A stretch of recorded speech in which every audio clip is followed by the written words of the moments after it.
नमस्कार दोस्तों, आप सभी का स्वागत है जीएस विद संजय में। वर्ल्ड हिस्ट्री की 12वीं क्लास है। इसमें अपन औद्योगिक क्रांति के बारे में, इंडस्ट्रियल रेवोल्यूशन के बारे में चर्चा करेंगे कि औद्योगिकरण का विकास किस प्रकार से हुआ, इसकी अपन चर्चा करेंगे। अपन के वीडियो में अपन सबसे पहले जानेंगे कि औद्योगिक क्रांति का अर्थ क्या होता है, इंडस्ट्रियल रेवोल्यूशन उसका अर्थ क्या है, उसकी मीनिंग क्या है, उसका परिचय क्या है।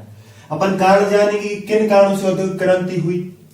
ये क्वेश्चन कई बार बनता है जब आप वर्ल्ड हिस्ट्री पढ़ेंगे और औद्योगिक क्रांति की जब आप किताबों पढ़ेंगे तो उसमें आपको पढ़ने मिलेगा कि सर्वप्रथम इंग्लैंड में ही, मतलब कि वो कौन सी अनुकूल परिस्थितियां थी जिसके कारण सर्वप्रथम इंग्लैंड में ही औद्योगिक क्रांति हुई। इसके बाद हम औद्योगिक क्रांति के क्या प्रभाव पड़े, राजनीतिक प्रभाव क्या थे, सामाजिक प्रभाव क्या थे, आर्थिक प्रभाव क्या थे, इनके बारे में चर्चा करेंगे और जानेंगे कि अन्य देशों में औद्योगिक क्रांति किस प्रकार हुई। जैसे अमेरिका में औद्योगिक क्रांति किस प्रकार हुई, फ्रांस में, जर्मनी में, और भारत में औद्योगिकरण की स्थिति क्या थी। और अपन साथ में यह भी समझने की कोशिश करेंगे कि वर्तमान में औद्योगिकरण किस प्रकार से अस्तित्व में है या किस प्रकार से उसकी प्रासंगिकता है। तो सबसे पहले अपन जानते हैं कि औद्योगिक क्रांति का अर्थ क्या है। देखो, औद्योगिक क्रांति का अर्थ है एक प्रकार से उद्योगों में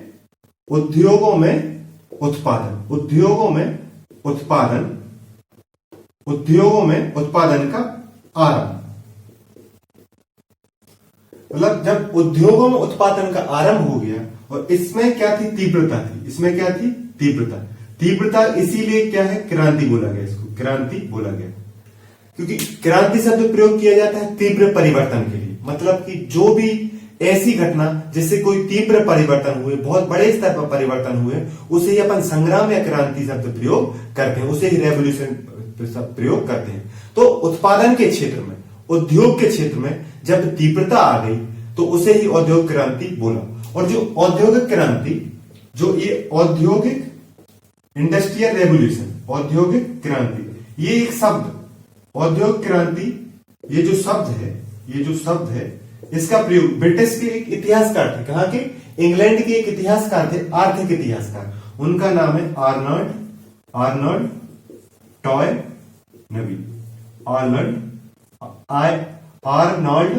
नबी। ये ब्रिटिश के या ब्रिटेन के या इंग्लैंड के एक आर्थिक इतिहासकार थे। उनने सबसे पहले औद्योगिक क्रांति शब्द का प्रयोग किया। आर्नल्ड टॉय नबी ने औद्योगिक क्रांति शब्द का प्रयोग किया था, इसीलिए औद्योगिक क्रांति अपन इसमें कहते हैं। बेसिकली इसमें पढ़ा क्या जाता है, औद्योगिकरण का विकास, किस प्रकार दुनिया में औद्योगिकरण बढ़ा, किस प्रकार औद्योगिकरण का विकास हुआ, उसकी विशेषता क्या थी, इसकी चर्चा हम औद्योगिक क्रांति के रूप में करते हैं। और इसका आरंभ 18वीं सदी के बाद माना जाता है। कब? 18वीं सदी के बाद माना जाता है। मतलब आप ये सोच लो, 1800 के बाद जब 1800 के बाद के इतिहास में जब हम पढ़ते हैं तो उसमें औद्योगिकरण का विकास किस प्रकार से हुआ, यह हम औद्योगिक क्रांति के माध्यम से जानते हैं। तो उद्योगों से उत्पादन का आरंभ और इसकी तीव्रता के कारण इसे औद्योगिक क्रांति कहा जाता है। और औद्योगिक क्रांति शब्द का सर्वप्रथम प्रयोग आर्नल्ड टॉय नबी, जो इनका संबंध कहां से है, ब्रिटेन से, इनने किया। तो औद्योगिक क्रांति आपसे पूछा, अब अपन सोचें आप औद्योगिक क्रांति क्या है। शब्द के बारे में तो पढ़ लिया, औद्योगिक क्रांति क्या है, ये क्वेश्चन बनेगा ना, औद्योगिक क्रांति क्या है। इधर पे छोटा सा अर्थ से भी देख लिया क्या है। तो अपन परिभाषा के रूप में देखें तो अपन को याद रखना है कि हस्तशिल्प मतलब हस्तशिल्प के स्थान पर काय से उत्पादन होगा, मशीनों से। काय से होगा? मशीनों से या यंत्रों से। मतलब जैसे कि पहले वस्त्र बनाने का कार्य हाथों के द्वारा, हस्तशिल्प के द्वारा किया जा रहा था, लेकिन फिर वस्त्र निर्माण मशीन और यंत्रों से किया जाने लगा, उसे ही औद्योगिक क्रांति कहेंगे। एक प्रकार से जब मशीनीकरण का प्रयोग शुरू हो गया, उसे ही औद्योगिकरण कहा जाएगा। मतलब व्यक्ति जो हाथों से निर्माण कर रहा था, अब वो मशीनों से निर्माण करेगा और कैसे से करेगा, यंत्रों से निर्माण करेगा। इस घटना को औद्योगिकरण कहेंगे। उदाहरण से समझे तो जैसे कपास से क्या बनाए जाते थे, वस्त्र बनाए जाते। तो इसमें क्या होता था, चरखे के माध्यम से, कातने के माध्यम से, अनेक प्रक्रियाओं के माध्यम से हस्तशिल्प की क्रियाओं के द्वारा वस्त्र का निर्माण किया जाता था। इसमें बहुत अधिक समय लगता था। लेकिन औद्योगिकरण की शुरुआत हो गई और औद्योगिक क्रांति के बाद मशीनों से, यंत्रों से क्या किया जाने लगा, वस्त्रों का निर्माण किया जाने लगा, जिससे समय की बचत हुई, श्रम की बचत हुई और हस्तशिल्प की जगह मशीनों से क्या होने लगा, निर्माण होने लगा। इसी को औद्योगिक क्रांति कहा जाता है। आपसे पूछा जाए औद्योगिक क्रांति क्या, आपको औद्योगिक क्रांति की परिभाषा बनाना है तो आप कैसे देंगे? औद्योगिक क्रांति शब्द का प्रयोग सर्वप्रथम आर्नल्ड टायडली ने 18वीं सदी में किया था। इनका संबंध ब्रिटेन से है। इन्होंने बताया कि औद्योगिक क्रांति में हस्तशिल्प के स्थान पर, हस्तशिल्प की जगह मशीनों और यंत्रों से क्या होने लगा, उत्पादन होने लगा, जिससे समय और श्रम की बचत हुई। इसी को औद्योगिक क्रांति कहा जाता है। मतलब उद्योगों में उत्पादन, हस्तशिल्प की जगह मशीनों या यंत्रों से उत्पादन ही औद्योगिकरण है, या इसी को औद्योगिक क्रांति कहा जाता है। औद्योगिक क्रांति की शुरुआत 18वीं सदी से मानी जाती है। एक हिसाब से लगभग अभी 200 से 250 वर्ष ही हुए हैं औद्योगिक क्रांति को हुई। और वर्तमान औद्योगिकरण के दौर में देखो, औद्योगिकरण से पूंजीवाद जुड़ा है। औद्योगिकरण से जो अपन साम्राज्यवाद, जो भारत का शोषण हुआ था, जब भारत गुलाम था उसका शोषण, तो इससे औद्योगिकरण जुड़ता है और परीक्षाओं में पूछा भी जाता है। तो अब अपन देख लेते हैं कि औद्योगिकरण या औद्योगिक क्रांति होने के क्या क्या कारण थे। मतलब ऐसी कौन कौन सी व्यवस्थाएं थी, ऐसी कौन कौन सी परिस्थिति थी जिससे हस्तशिल्प या मशीनों से उत्पादन होने लगा, उद्योगों में उत्पादन होने लगा और तीव्रता आ गई। तो अपन औद्योगिक क्रांति के कारण जान लेते हैं कि औद्योगिक क्रांति होने के प्रमुख कारण क्या थे। औद्योगिक क्रांति के कारण मतलब किन कारणों से औद्योगिक क्रांति संपन्न हो सकी, तो उसके महत्वपूर्ण कारण है पुनर्जागरण और प्रबोधन। मतलब कि पुनर्जागरण प्रबोधन के बारे में अपन पिछली कक्षा में पढ़ चुके हैं। तो पुनर्जागरण मतलब कि जब व्यक्ति को समझ हुई कि मानव केंद्र में है और मानव को अपने जीवन को सुधारने के लिए जीवन व्यतीत करना चाहिए, जीवन में सुधार जरूरी है, जीवन में सुविधाएं जरूरी है, तो ये चीज प्रबोधन और पुनर्जागरण लगाने से पता चल गई। तो उसकी वजह से औद्योगिक क्रांति, क्योंकि औद्योगिक क्रांति में मानव ने अपनी विलासिता के लिए, अपनी सुविधाओं के लिए ही वस्तुओं या चीजों का निर्माण किया है। तो इस वजह से, और वाणिज्यवाद की भूमिका थी औद्योगिक क्रांति में, जनसंख्या वृद्धि की भूमिका थी, कारखाना प्रणाली का विकास, ये सबसे महत्वपूर्ण जो कारण है। मतलब जैसे कारखाने की स्थापना हुई तो औद्योगिकरण में और तीव्रता आ गई, औद्योगिकरण के विकास को तीव्रता मिली।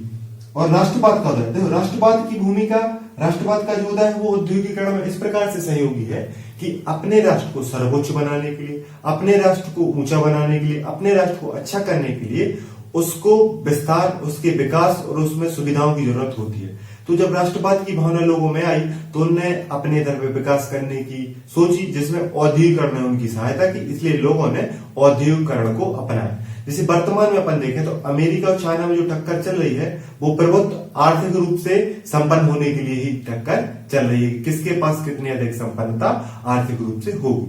तो इसलिए तो अपन ने क्या, औद्योगिकरण के महत्वपूर्ण कारण कौन कौन से? पुनर्जागरण और प्रबोधन। इसने मानव को ज्ञान प्रदान किया, वो मानसिक स्थिति प्रदान की जिससे वो औद्योगिकरण को अपना सके। वाणिज्यवाद की भूमिका, वाणिज्यवाद आपको याद रखना है कि व्यवसायिक क्रांति, वाणिज्यवाद में क्या हुआ कि जो सामंत थे, जो कुलीन लोग थे, उनने आर्थिक पूंजी तो इकट्ठी कर ली थी। वो किसानों से कर प्राप्त करके, जो किसानों से कर प्राप्त करके और अपने क्षेत्र में जो व्यापार करके उनके पास पूंजी तो थी, इसलिए पूंजी का प्रयोग उन्होंने औद्योगिकरण में लगा, मतलब उन्होंने कारखाने लगा और उससे लाभ कमाया। जनसंख्या वृद्धि, देखो औद्योगिकरण में कारखाने लगेंगे तो कारखाने के लिए श्रमिकों की जरूरत थी, तो जो श्रमिकों की पूर्ति वो कहां से होगी? जनसंख्या के माध्यम से। तो इस समय क्या है, 18वीं सदी के बाद विश्व में बहुत बड़े स्तर पर जनसंख्या वृद्धि हुई, तो उसका फायदा औद्योगिकरण को मिला। कारखाना प्रणाली का विकास, यहाँ पे क्या हुआ, जो पहले लोग हस्तशिल्प या घर से क्या कर रहे थे, वस्तुओं का निर्माण कर रहे थे, लेकिन अब क्या हुआ, कारखाना स्थापित हुआ, कारखाने में लोग जा रहे थे और विशेष चीजों का क्या कर रहे थे, निर्माण कर रहे थे। कारखाने में क्या होता है कि बड़े स्तर पर वस्तुओं का निर्माण कम समय में किया जा सकता है, और वहां पे जो लोग कार्य करते हैं वो एक निश्चित कार्य पर ध्यान ज्यादा देते हैं। जैसे घर में कोई कार्य करे तो उसके अन्य कामों में भी ध्यान चला जाता है, लेकिन जो कारखाने में जाके कार्य करे उसमें क्या होता है कि विशेष काम या जिस कार्य के लिए वो गया है उसी पर फोकस रखता है। तो कारखाना प्रणाली ने इस प्रकार औद्योगिकरण को सफल बनाया। राष्ट्रवाद में मैं बात कर ही चुका हूं कि राष्ट्रवाद की वजह से क्या हुआ, औद्योगिकरण को अपनाने में सहायता मिली। तो ये प्रमुख कारण थे, ये वो कारण थे जिनकी वजह से औद्योगिकरण का विकास हुआ, है ना। इन बातों को आपको याद रखना है। तो इसने मानसिक आधार दिया जिससे औद्योगिकरण हो सके, इसने आर्थिक आधार दिया क्योंकि इससे लोगों के पास धन संपदा थी, जो बड़े सामंत लोग थे उनके पास संपदा थी, उसकी वजह से उन्होंने पूंजी निवेश मतलब उद्योग खोलने में उन्होंने पूंजी का निवेश किया। जनसंख्या वृद्धि ने श्रम, है ना, इसने क्या हुआ, इसने औद्योगिक क्रांति के लिए मानसिक स्थिति प्रदान की। इसने क्या किया, आर्थिक मदद की। इसने क्या किया, जो श्रम है उसकी उपलब्धता, श्रम के क्षेत्र में मदद की जनसंख्या ने। कारखाना प्रणाली, इसने क्या, तीव्रता, औद्योगिक क्रांति में तीव्रता और निर्माण का क्षेत्र इसकी वजह से हुआ। राष्ट्रवाद की होता है, इसने क्या किया, मजबूती दी औद्योगिकरण को। तो ये बात आपको याद रखनी है। जैसे आपसे पूछा जाए कि जैसे क्वेश्चन पूछा जाए कि औद्योगिक क्रांति के प्रमुख कारणों का वर्णन कीजिए, तो आप इस आधार पर लिख सकते हैं कि पुनर्जागरण और प्रबोधन काल में जो मानसिक स्थिति थी मानव में, या जिनके पास धन संपदा थी, उनको मानसिक रूप से या ज्ञान के आधार के रूप से उनको प्रेरित किया कि वो औद्योगिकरण को सफल बनाए या उद्योगों का निर्माण करें। वाणिज्यवाद की भूमिका, वाणिज्यवाद ने आर्थिक स्थिति को संपन्न बना दिया था, लोगों के पास पूंजी थी, तो जो औद्योगिकरण के लिए या औद्योगिक क्रांति के लिए जो आर्थिक जरूरत थी वह वाणिज्यवाद ने पूरी कर दी। जनसंख्या वृद्धि, जनसंख्या ने औद्योगिक क्रांति के लिए श्रम की पूर्ति कर दी। कारखाना प्रणाली ने औद्योगिक क्रांति में तीव्रता लाई और कारखाने ने औद्योगिक क्रांति के लिए आवश्यक वस्तुओं का निर्माण किया। राष्ट्रवाद के उदय ने औद्योगिक क्रांति को मजबूती प्रदान की। तो इस प्रकार आप एक सामान्य जानकारी आपको प्राप्त होगी, आप किताबों से पढ़ेंगे और इस चीजों को आगे और समझेंगे, जो अपन को उसके प्रभाव और इंग्लैंड में क्यों हुई, तो आपको और समझ में आ जाएगा। अब देखते हैं कि सर्वप्रथम क्रांति इंग्लैंड में क्यों हुई। औद्योगिक क्रांति सर्वप्रथम इंग्लैंड में ही क्यों हुई, इसके अगर अपन प्रमुख कारणों की बात करें कि इंग्लैंड में क्यों, क्योंकि जब अपन औद्योगिक क्रांति या विश्व इतिहास के बारे में पढ़ते हैं तो यह प्रश्न सामान्यतः उठता है कि इंग्लैंड में ही औद्योगिक क्रांति क्यों हुई। क्योंकि जो अपन ये बहुत सारी देखो, औद्योगिक क्रांति के लिए संसाधनों की जरूरत थी, जनसंख्या वृद्धि की जरूरत थी, प्रबोधन और पुनर्जागरण की जरूरत थी, राष्ट्रवाद के उदय की जरूरत थी। वो सारी चीजें यूरोप के अन्य देशों में थी, वो जर्मनी में भी थी, फ्रांस में भी थी, हॉलैंड में भी थी, स्पेन में थी। लेकिन यह प्रश्न उठता है कि इंग्लैंड में ही सबसे पहले औद्योगिक क्रांति क्यों हुई। तो उसके प्रमुख कारण की बात करें तो अनुकूल भौगोलिक स्थिति होना इंग्लैंड की, इंग्लैंड में अच्छी अनुकूल राजनीतिक स्थिति जिसने औद्योगिक क्रांति को सफल बनाया। सुदृढ़ नौसेना शक्ति थी इंग्लैंड के पास, प्राकृतिक संसाधनों की उपलब्धता थी, लोहा और कोयला यहाँ पे उपलब्ध था। औपनिवेश शक्ति मतलब इंग्लैंड बहुत बड़ी औपनिवेश शक्ति थी, भारत और अफ्रीका के अन्य कई देश इंग्लैंड के गुलाम थे, मतलब औपनिवेश शक्ति के रूप में इंग्लैंड थी, जिस वजह से औद्योगिक क्रांति इंग्लैंड में सर्वप्रथम हुई। तो इसके 5 प्रमुख कारण हुए। अगर सबसे पहले इसको समझे, सबसे पहले कि अनुकूल भौगोलिक स्थिति, जैसे कि आपको पता है इंग्लैंड चारों तरफ से क्या है, समुद्र से घिरा है। कैसे? चारों तरफ से समुद्र से घिरा है। देखो समुद्र से घिरा इंग्लैंड की जो भौगोलिक स्थिति है अपन देखेंगे तो इंग्लैंड चारों तरफ से समुद्र से घिरा है। तो क्या होता है कि इसमें परिवहन में सुविधा मिली और जो विभिन्न पड़ोसी देशों से युद्ध का जो खतरा था, तो देखो इंग्लैंड के पास परिवहन की सुविधा मिली, उसकी भौगोलिक स्थिति के कारण समुद्री परिवहन मिला उसको, है ना, जैसे आयात निर्यात आसानी से हो सकता था, है ना। और साथ में जो पड़ोसी देशों से झगड़े थे, जो फ्रांस और जर्मनी के बीच टकरार चल रही थी, इटली फ्रांस, ये जो यहाँ पे युद्ध लड़े गए, नेपोलियन को जो खतरा था, इन सारी चीजें इंग्लैंड के साथ ये सुरक्षित, क्योंकि इंग्लैंड की जो भौगोलिक स्थिति थी उसे वो अलग भी बनाती थी, उसे सुरक्षित भी बनाती थी, है ना। भौगोलिक राजनीतिक स्थिति यहाँ पे क्या था, यहाँ पे राजतंत्र क्या था, राजतंत्र, है ना, राजतंत्र प्लस संसद थी, राजतंत्र प्लस क्या थी, संसद थी। जैसा कि इंग्लैंड में 1688 में गौरवशाली क्रांति हो जाती है, ग्लोरियस रेवोल्यूशन, तो यहाँ पे राजा तो था ही लेकिन संसद भी थी, मतलब लोगों, मतलब उस तरीके से राजतंत्र नहीं था जिस तरह का राजतंत्र यूरोप के अन्य देशों में, जैसा जर्मनी था, फ्रांस था। यहाँ पे क्या था, राजा निरंकुश था, जनता की कोई नहीं चलती थी। लेकिन इंग्लैंड में राजनीतिक स्थिति अनुकूल थी, मतलब जो लोग उद्योग धंधे में पैसे लगाएंगे उनको वापस आने के चांसेस थे। यहाँ पे लोगों की पूंजी प्राप्त हो सकती थी, पूंजी को लाभ प्राप्त होने की संभावना थी। इसलिए इंग्लैंड के जो उद्योगपति थे, पूंजीवादी थे, सामंतवादी थे, उनने भारत में भी पैसा लगाया, इंग्लैंड में भी पैसा लगाया, जिससे इंग्लैंड का औद्योगिक क्रांति में इसका फायदा मिला। सुदृढ़ नौसेना शक्ति, तो देखो जब समुद्री आप समुद्र के बीच में स्थित है तो आपके पास एक नौसैनिक शक्ति होनी चाहिए। देखो इंग्लैंड की नौसेना शक्ति जब अपन बात करें 19वीं और 20वीं सदी में, इसमें सबसे मजबूत नौसेना शक्ति किसके पास थी? इंग्लैंड के पास सबसे मजबूत नौसेना शक्ति थी। इसी की वजह से उसने भारत को गुलाम बनाया, अफ्रीका के विभिन्न देशों को गुलाम बनाया। मतलब जो औपनिवेशिक शक्ति के रूप में और भौगोलिक स्थिति का फायदा उसने नौसेना शक्ति के बल पर ही उठाया। मतलब नौसेना शक्ति जिसकी मजबूत होती है वह समुद्र में व्यापार कर सकता है, समुद्र से अपनी सुरक्षा कर सकता है। तो इसका फायदा भी नौसैनिक शक्ति इंग्लैंड की सबसे शक्तिशाली थी। इसका फायदा इंग्लैंड को औद्योगिक क्रांति में मिला। आयात निर्यात में जब व्यापार या वस्तुओं से भरे जो जहाज जाते थे उसकी सुरक्षा इंग्लैंड कर सकता था। प्राकृतिक संसाधनों की उपलब्धता, तो इंग्लैंड में क्या था? कोयला भी था, है ना, कोयला था, लोहा था, और साथ में यहाँ पे जनसंख्या भी उचित मात्रा में थी, जनसंख्या भी थी जिससे श्रम, है ना। और देखो संसाधनों की उपलब्धता, लोहा कोयला इंग्लैंड में भी था, और इंग्लैंड जहां पे गुलाम बनाए थे जिन देशों जैसे भारत हुआ, श्रीलंका हुआ, इंडोनेशिया हुआ, जो और अफ्रीका के जो देश थे वहां से भी उसको संसाधन प्राप्त होते थे। वहां उसको कच्चा माल प्राप्त होता था और लोगों के द्वारा उसका माल खरीदा था, बाजार भी प्राप्त होता। मतलब कि इंग्लैंड के पास प्राकृतिक संसाधन स्वयं उसके देश इंग्लैंड में भी थे और जहां पे वो जिन देशों को गुलाम बनाए थे वहां पे भी थे। तो प्राकृतिक संसाधनों ने औद्योगिक क्रांति को इंग्लैंड में सफल बनाया। औपनिवेशिक सत्ता के रूप में देखो सबसे बड़ी शक्ति थी इंग्लैंड, क्या थी? सबसे बड़ी शक्ति थी इसकी, ये 20 देशों को गुलाम बनाया था, 20 से ज्यादा देशों को क्या बनाया था? गुलाम, जिसमें क्या था? भारत भी शामिल था। तो भारत के बारे में अपन पढ़ती हैं। देखो इंग्लैंड से भारत ने धन लूटा, किसानों को लूटा, व्यापारियों को लूटा, उसने अपने फायदे के लिए भारत में उद्योग लगाए, धंधे लगाए, यहाँ का कोयला, यहाँ का सोना, सब चीज, यहाँ की धरती, यहाँ के लोगों को प्रयोग किया इंग्लैंड ने अपने फायदे के लिए। तो इसी फायदे में उसने औद्योगिक क्रांति के लिए कच्चा माल भारत से इंग्लैंड जाता था और इंग्लैंड का तैयार माल भारत आता था, इसी के लिए उसने रेलवे को भी चलाया था। तो इंग्लैंड जो औपनिवेश शक्ति था, जो उसके पास सुदृढ़ नौसेना शक्ति थी, इस सब का फायदा उठाकर उसने भारत से फायदा उठाया, विश्व के अन्य देशों से फायदा उठाया, और इसलिए उसने अपनी औद्योगिक क्रांति या औद्योगिकरण को बढ़ावा दिया और एक प्रमुख शक्ति के रूप में वह सामने आ सका। और बाद में जब ये चीजें औपनिवेश शक्ति, मतलब जब विभिन्न देश आजाद हो जाते हैं, उसकी नौसेना शक्ति कमजोर हो जाती है और उसकी भौगोलिक स्थिति उस तरह से उचित नहीं रह जाती जैसी पहले थी। इस वजह से इंग्लैंड, अब देखेंगे अपन तो अमेरिका, चाइना, अफ्रीका, भारत, ये औद्योगिक क्रांति में वर्तमान में ये ऊंचे हैं, ब्रिटेन से उत्पादन यहाँ पे ज्यादा होता है, यहाँ का बाजार ज्यादा बड़ा है। तो इंग्लैंड अब पिछड़ गया है, इंग्लैंड अब 8वें-10वें नंबर पे है, भारत से भी नीचे है लगभग औद्योगिकरण के मामले में, लेकिन पहले ऐसा नहीं था। तो मतलब जो उसकी प्रमुख जो कारण थे वो समाप्त हो जाएंगे। तो इसी वजह से इंग्लैंड की, मतलब इंग्लैंड के पास जब तक भौगोलिक स्थिति, राजनीतिक स्थिति, नौसेना शक्ति, संसाधन और औपनिक शक्ति थी, तब तक तो इंग्लैंड में औद्योगिक क्रांति चलती रही।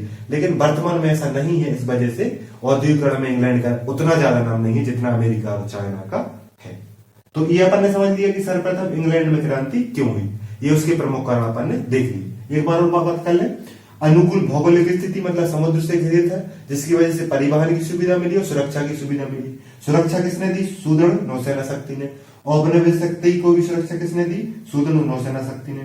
अनुकूल राजनीतिक स्थिति, जिसकी वजह से व्यापार को बढ़ावा मिल सका। प्राकृतिक संसाधन की उपलब्धता, लोहा कोयला होने और जनसंख्या होने की वजह से औद्योगिक क्रांति में वस्तुओं के निर्माण में, कारखाने की स्थापना में सहयोग मिल सका। इस वजह से सर्वप्रथम इंग्लैंड में क्रांति हुई। देखो यहाँ पे नौसेना शक्ति, औपनिवेशिक शक्ति, भौगोलिक स्थिति, आपको याद रखना है कि जब अपन चीजों को पढ़ते हैं तो इंटरलिंक होती हैं, चीजों को अलग करके नहीं जोड़ के पढ़ने की कोशिश करना चाहिए। मैंने औपनिवेशिक शक्ति में भारत की बात इसलिए की कि चीजों को आप जोड़ के पढ़ेगो तो आपको ज्यादा समझ में आएगा। अब देखते हैं अपन कि औद्योगिक क्रांति का प्रभाव क्या पड़ा, उसके इफेक्ट या परिणाम क्या थे। अब हम बात करें कि औद्योगिक क्रांति के प्रभाव या परिणाम क्या निकले, तो आर्थिक प्रभाव, राजनीतिक प्रभाव, सामाजिक प्रभाव, इनको एक एक करके समझते हैं। देखो औद्योगिक क्रांति के आर्थिक प्रभाव में क्या हुआ कि जो पूंजी निर्माण बढ़ गया, मतलब पूंजी निर्माण बढ़ गया। देखो जब औद्योगिक क्रांति हुई, उद्योग लगे, कारखाने लगे, उत्पादन बढ़ा, जिससे लाभ बढ़ा, तो जो पूंजी थी, मतलब जो लोगों के पास धन था, वो पूंजी निर्माण बढ़ गया, मतलब लोगों के पास पूंजी संचय बढ़ गए। इससे क्या हुआ? पूंजीपतियों का विकास हुआ। या पूंजीपतियों का क्या हुआ, उदय। पूंजीपतियों का क्या हुआ, उदय। पूंजीपतियों का क्या हुआ, उदय। पूंजी का निर्माण हुआ और पूंजीपतियों का उदय हुआ, आर्थिक रूप में यह फायदा होगा। और जो वर्तमान में मल्टीनेशनल कंपनियां, बहुराष्ट्रीय कंपनियां देखती हैं, वह औद्योगिकरण की बात ही संभव हो पाई। और जो पूंजीवादी जो विचारधारा है, या जो पूंजीवादी जो आर्थिक नीति है, आर्थिक पॉलिसी है, उसका विकास भी औद्योगिक क्रांति के बाद हुआ। यह इसका आर्थिक प्रभाव है। मतलब कि आप निवेश करेंगे और लाभ के लिए कार्य करने की जो बात शुरू हुई, वो कब हुई, पूंजी निर्माण के लिए हुई, पूंजी निर्माण को बढ़ावा देने के लिए हुई। और यह किसका परिणाम रही, औद्योगिक क्रांति। मतलब उद्योग धंधे हुए, उसमें पूंजी लोगों की बड़ी, लोग पूंजीपति बनते गए और वह पूंजीवादी विकास या लाभ के उद्देश्य से कार्य करने में महत्वता दिखाने लगे, जिससे पूंजीवादी विचारधारा का भी विकास हुआ और पूंजीपतियों का उदय हुआ, है ना। यहाँ पे साथ में क्या हुआ कि जो कारखाना प्रणाली है उसका विकास हुआ। कारखाना प्रणाली, उसका क्या हुआ, विकास। मतलब आर्थिक रूप में अपन देखें तो आर्थिक रूप में कारखाना स्थापित करने के बाद वस्तुओं का निर्माण करना शुरू हो गया। जैसे अपन देखते हैं ना, फैक्ट्री में क्या होता, फैक्ट्री निर्माण में जो उत्पादन की गतिविधि भी रहती है और स्पेशल तरीके से अलग अलग चीजों का समय पे श्रम की बचत के साथ, श्रम के अच्छे उपयोग के साथ निर्माण किया जा सकता है। तो इसने ये जो कारखाना प्रणाली का विकास है या कारखाना प्रणाली को व्यवस्थित करने का श्रेय किसको दिया जाता है, औद्योगिक क्रांति को, और जिसका फायदा आर्थिक रूप में मिलता है ना। अगर अपन बात करें तो यहाँ पे सबसे देखो, राजनीतिक स्तर पे अपन देखें तो प्रजातंत्र की मांग बढ़ी। प्रजातंत्र की मांग मतलब लोगों ने मांग की कि प्रजातंत्र होना चाहिए। मतलब एक प्रकार से आप ये देखें कि औद्योगिकरण के बाद देखो, औद्योगिकरण का जब धीरे धीरे विकास हुआ तो जनसंख्या की वहां पे जरूरत थी, वहां पे मुक्त व्यापार की जरूरत थी, वहां पे बाजार की जरूरत थी। तो जो राजा थे, यहाँ पे राजतंत्र राजा अपनी चलाता था, वो लोगों को ना व्यापार की अनुमति देता था, न साथ में उनके अधिकार देता था, जिस वजह से क्या होता था, पूंजीवाद का विकास नहीं हो सकता था और उद्योग कारखाने राज्य के नियंत्रण में थे। मतलब पूंजीपतियों को और सामंतों को उसका उतना ज्यादा फायदा नहीं मिल सकता था। आपको बता दें कि जहां पे लोकतंत्र होता है ना, वहां पे लोगों को व्यापार करने का मौका होता है, अधिकार प्राप्त करने का मौका होता है, लाभ कमाने का मौका होता है ना। इसीलिए वर्तमान अपन देखेंगे तो जहां जहां भी लोकतंत्र है, वहां वहां पे लोगों के पास अधिकार है और वो अपने हिसाब से अपनी चॉइस के अनुसार से क्या कर सकते हैं, व्यापार कर सकते हैं। लेकिन इंग्लैंड में, सॉरी, चीन में इस प्रकार से व्यवस्था नहीं है। चीन में जो सारा कंट्रोल है वो किसके पास है, देखो, चीन की सरकार पूंजीवादी सोच के साथ कार्य करती है, लेकिन उसका कंट्रोल क्या है, समाजवादी रूप में। मतलब कि वो जिस व्यक्ति को बोले वो वाले धंधे में उसको मेहनत करनी पड़ेगी। तो राजनीतिक स्तर पर प्रजातंत्र की मांग बढ़ी, है ना। और साथ में क्या हुआ, श्रमिक आंदोलन हुए, अधिकारों के लिए श्रमिक आंदोलन हुए, क्योंकि श्रमिक आंदोलन हुए। इसको श्रमिक आंदोलन कैसे देखो, जब कारखाना प्रणाली का विकास हुआ तो यहाँ पे श्रमिक कार्य कर रहे थे, उन्होंने संगठन बनाया और उन्होंने अधिकारों की मांग के लिए क्या किया, श्रमिक आंदोलन किए। तो यही प्रभाव हुआ। देखो, इससे पहले जब राजा निर्माण कर रहा था कारखाने में, तो कोई श्रमिक अपने अधिकारों के लिए, अपने समय को निश्चित करने के लिए कि हम कारखाने में 8 घंटे काम करेंगे, 12 घंटे नहीं करेंगे, तो इस प्रकार की अपनी मांगों को मंगवाने के लिए जो श्रमिक आंदोलन है, क्योंकि आंदोलन राजनीतिक प्रभाव कहलाते हैं, तब श्रमिक आंदोलन की शुरुआत औद्योगिक क्रांति के बाद ही मानी जाती है। अब हम बात करें सामाजिक प्रभाव, तो समाज प्रभाव क्या हुआ कि जो एकल परिवार है, वह शुरू हो गए।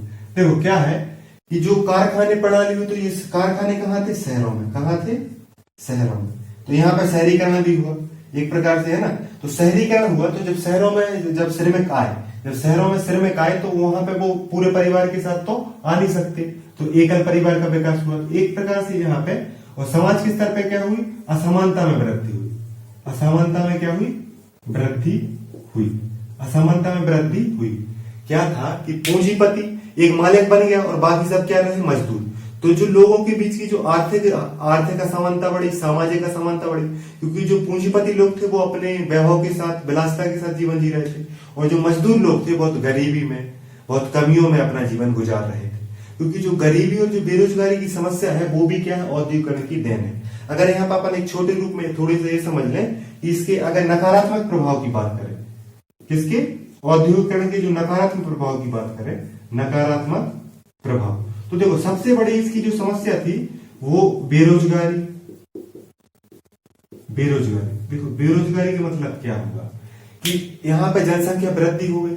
अब जो पहले क्या था कि राजा अपने द्वारा लोगों की भरण पोषण की और असमान स्थिति में, अकाल की, बाढ़ की, सूखा की स्थिति में मदद करता था, लेकिन पूंजीपति इस प्रकार की मदद नहीं करते, वो सिर्फ लाभ कमाने के लिए कार्य करते हैं। तो बेरोजगारी की समस्या और जो जो जो सामाजिक असमानता है, जो सामाजिक क्या है असमानता, सामाजिक असमानता, इसमें क्या हुई वृद्धि हुई, है ना।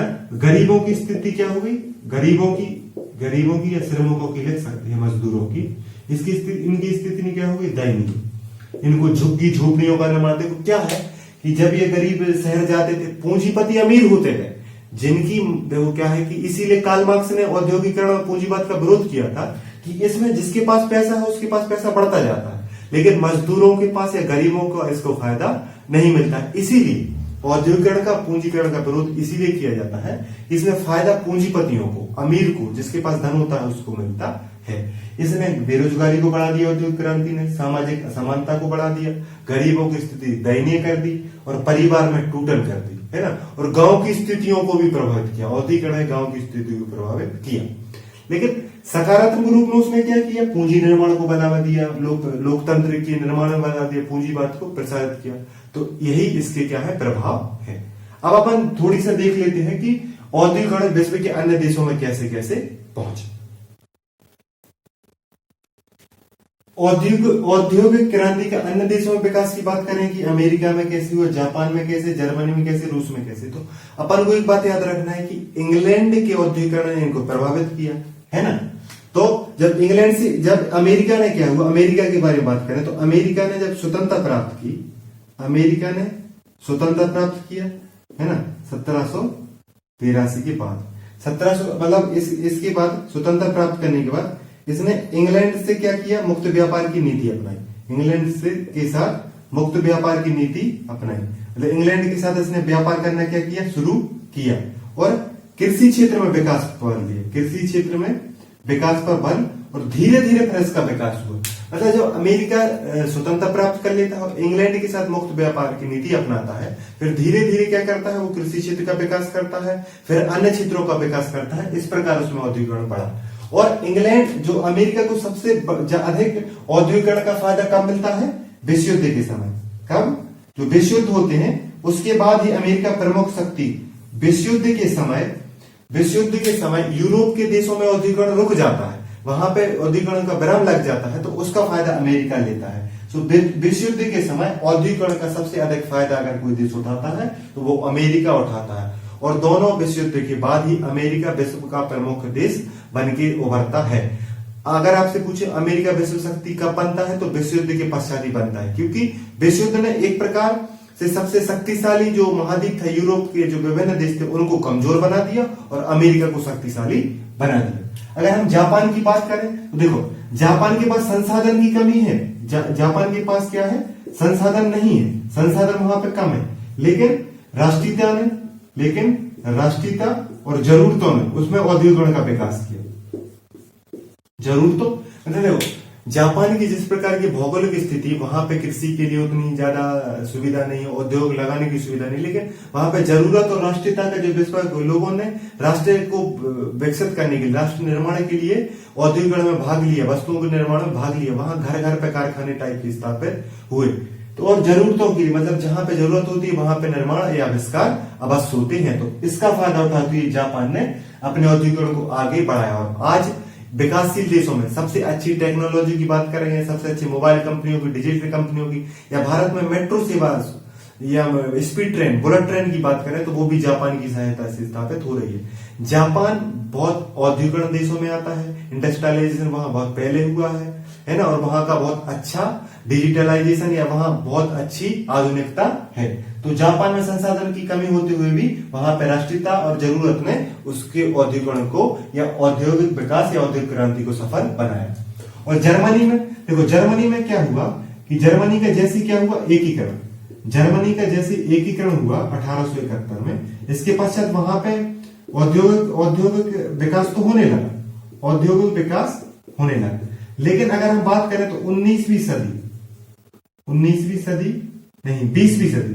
20वीं सदी में जब यहाँ पे प्रथम दो विश्व युद्ध हुए, उसमें जर्मनी को विश्व युद्ध हुए, जो प्रथम विश्व युद्ध हो 1418 से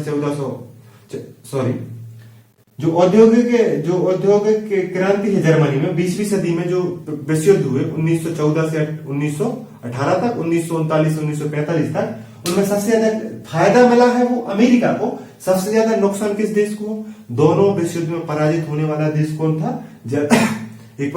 कौन था? जर्मनी था। तो जर्मनी में औद्योगिकरण की शुरुआत हुई, फिर रोका, लेकिन 20वीं सदी के बाद 20वीं सदी के अंत में और 21वीं सदी ने जर्मनी ने अपने आप को संभाला और यूरोप की एक बहुत अच्छी शक्ति के रूप में अपने आप को स्थापित किया। यहाँ का जर्मनी का औद्योगिकरण इतना सफल है कि वर्तमान में वहां बहुत सस्ती और अच्छी वस्तुएं प्राप्त होती हैं, विश्व में वहां से निर्यात की जाती हैं। और रूस में क्या होता है? 1917 में जो बोल्शेविक क्रांति है, इसकी क्रांति के बाद लेनिन के नेतृत्व में, किसके नेतृत्व में? लेनिन के नेतृत्व में वहां औद्योगिक क्रांति होती है। वहां क्या होती है? औद्योगिक क्रांति होती है। मतलब कि रूस 20वीं सदी में 1917 में जो वहां पे बोल्शेविक क्रांति होती है, रूस की क्रांति बोला जाता है, जैसे लेनिन के नेतृत्व में वहां पे औद्योगिक क्रांति भी होती है। मतलब कि अमेरिका को टक्कर देने के लिए शीत युद्ध के समय और एवं 1917 के बाद रूस की समृद्धि को, रूस की शक्ति को बढ़ाने के लिए लेनिन ने जिस प्रकार से काम किए, उसको बाद में अन्य प्रशासकों जैसे स्टालिन वगैरह ने वहां पे भली कठोरता से काम किया, लेकिन अपने आप को आर्थिक रूप से मजबूत बनाया, रूस को आर्थिक रूप से मजबूत बनाया। उसका फायदा रूस को औद्योगिक क्रांति में मिला और वर्तमान में रूस का औद्योगिक देशों में, आधुनिक देशों में अमेरिका, चाइना, भारत, रूस, इनकी प्रमुख औद्योगिकरण के जो वर्तमान देश हैं, विकसित देश हैं, विकासशील देश हैं, अच्छे देश हैं, जो जिनका आयात निर्यात बहुत बड़े स्तर पर होता है, उनमें रूस को शामिल किया जाता है। और वर्तमान में रूस के हथियार अमेरिका के बाद सबसे महत्वपूर्ण माने जाते हैं। रूस अपने हथियार भारत को, चीन को, पाकिस्तान सबको सप्लाई करता है। तो रूस का जो औद्योगिकरण है वो 1917 की क्रांति के बाद प्रमुख रूप से, अधिक रूप से बढ़ा। और रूस के औद्योगिकरण में कृषि क्षेत्र का बहुत महत्वपूर्ण योगदान है। जिस प्रकार भारत में भी भारत के औद्योगिकरण में या भारत के मजबूत होने में कृषि क्षेत्र का बहुत महत्वपूर्ण योगदान रहा है हमेशा से। तो ये थे जो विभिन्न देश जिनमें अलग अलग तरीके से औद्योगिकरण को बढ़ावा मिला।